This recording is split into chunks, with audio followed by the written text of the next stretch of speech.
مریم اور شہباز شریف میں سے کس کا بیانیہ چلے گا؟ فردوس عاشقوان نے کہا اپوزیشن ہاتھ ملتی رہ جائے گی اور ہاتھ کچھ نہیں آئے گا۔ مزید کہا 10 سال پاکستان کو تہس نہس کرنے والے 10 ماہ کا حساب مانگ رہے ہیں۔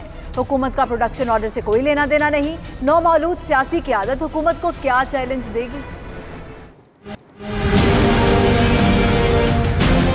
جن لوگوں کو عوام کی عدالت نے مسترد کر دیا وہ سیاسی ریلو کٹے اپنی سیاسی سانسیں بحال رکھنے کے لیے ادھار کے آکسیجن سلنڈر پہ چل رہے ہیں، وہ رائے ونڈ سے آکسیجن لینے گئے ہوئے تھے۔ اپوزیشن اسی طرح ہاتھ ملتی رہ جائے گی، ان کے ہاتھ میں کچھ نہیں آئے گا۔ پاکستان کو تہس نہس کرنے والا یہ ٹولہ 10 ماہ کی حکومت سے حساب مانگ رہا ہے۔ پروڈکشن آرڈر جاری کرنا اسپیکر کا استحقاق ہے، اس کا ایک طریقہ کار ہے، آئین کے اندر وہ طریقہ کار درج ہے۔ حکومت کا اس سے کوئی لینا دینا نہیں ہے۔ جس دن وہ پروڈکشن آرڈر جاری کر دیں گے ہم جو ہیں وہ سہولت کاری کر دیں گے۔ قیامت کی نشانیوں میں سے یہ بھی ایک نشانی ہے کہ مسٹر 10% کہنے والے آج ان کو سیاسی قیدی کہہ رہے ہیں اور کہہ رہے ہیں کہ ان کے پروڈکشن آرڈر جاری کریں۔ وہ پہلے غلط تھے یا اب غلط ہیں، یا پہلے ٹھیک کہہ رہے تھے یا اب ٹھیک کہہ رہے ہیں۔